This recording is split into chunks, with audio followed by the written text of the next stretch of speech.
Bom, gente, a gente vai falar hoje no Erudir sobre um autor que está fazendo bastante sucesso. Ele ficou em 12º lugar no ranking da Veja, em 8º lugar no ranking da revista Época.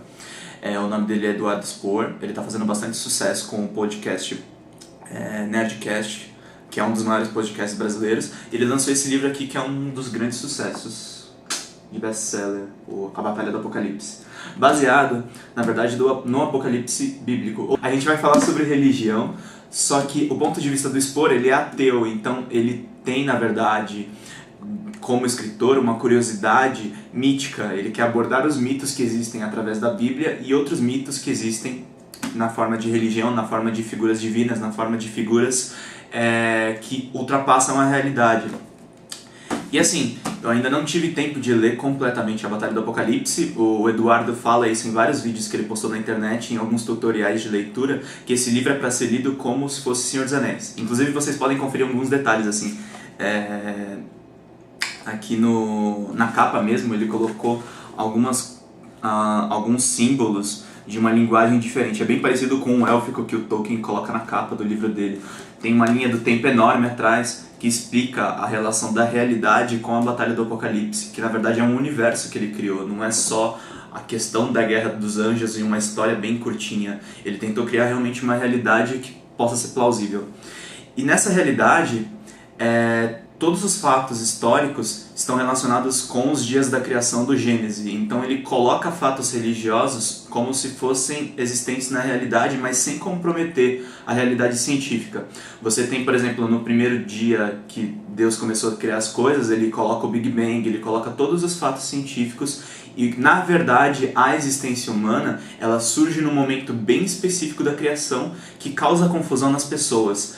Seria no 7º dia, no dia que Deus estaria descansando. Então, por isso as pessoas teriam dúvidas se ele existe, porque ele não apresenta nenhuma forma material. Ele só se apresenta através dos anjos e de outras figuras divinas, nunca na representação dele total. E a Batalha do Apocalipse, segundo o Spohr, seria o momento em que Deus sairia desse descanso.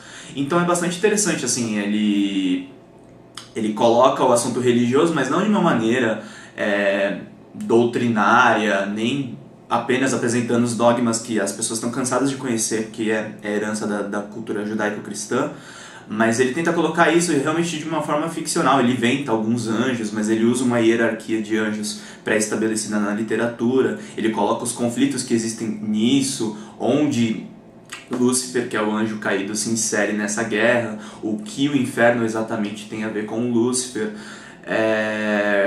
como, de certa forma, as concepções que a gente tem de céu para as pessoas boas e inferno para as pessoas ruins, ela pode conter vários antagonismos. O céu pode estar repleto de figuras corruptas, ao mesmo tempo que o inferno também.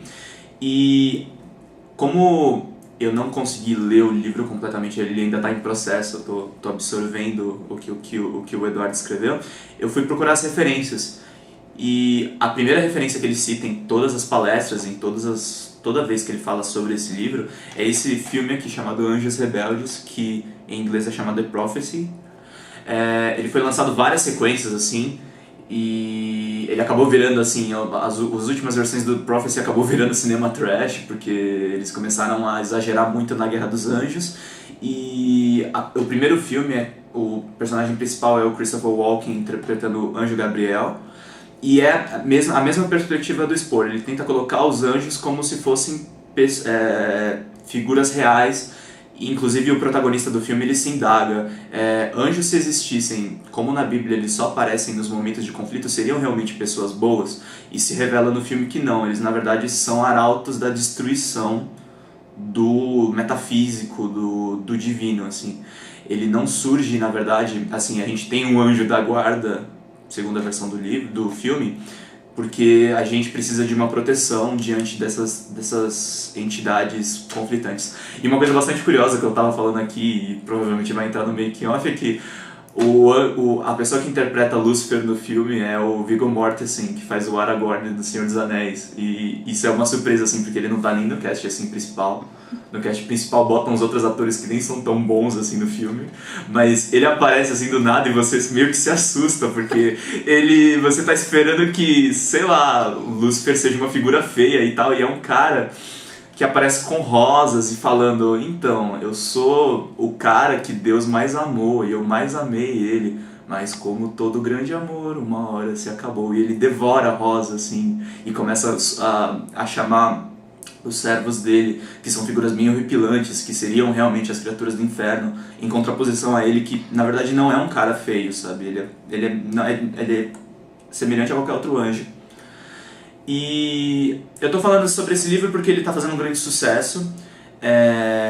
Os rankings da Veja normalmente colocam best-sellers como autoajuda, livros de ficção mais juvenis, que bombam bastante com o público jovem, com um público assim que você tem, no caso Crepúsculo, que são adolescentes que gostam de histórias de vampiro, Harry Potter, que eram pessoas que gostavam de histórias de bruxo.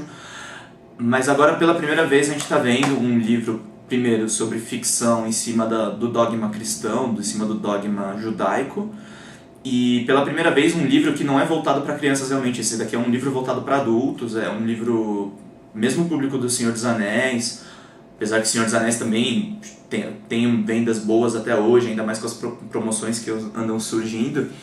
E ele contradiz aquela ideia que a gente tem que o que faz sucesso só é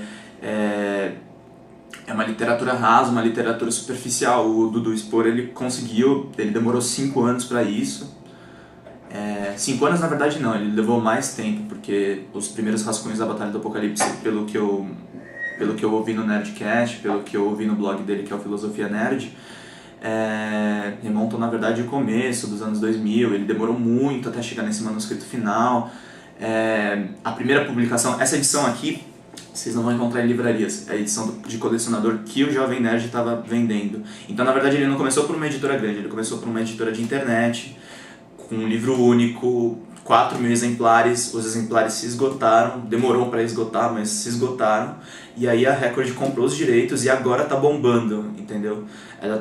O livro tá saindo de um nicho de pessoas que curtem Senhor dos Anéis, que curtem fantasia, para chegar num público maior através do sucesso da internet e uma editora grande. E eu acho isso importante para um erudito, porque a gente estava falando bastante de autores clássicos, de gente renomada, mas é legal pegar esse pessoal mais jovem para dar uma conversada um pouco de como tá a literatura no Brasil hoje. Vou colocar, caso você O que fala tem mais diferente? o que tem diferente, por exemplo, de aquele Anjos e Demônios, Código da Vinci.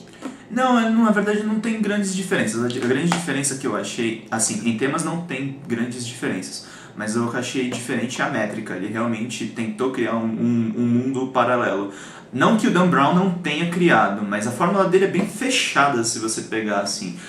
Você sabe quem geralmente é o vilão, sempre envolve alguma conspiração científica, religiosa. O Dudu Spor, ele não fala de ciência. Você sabe que é científico porque os fatos na cronologia batem. Ele não discute ciência, ele discute só religião.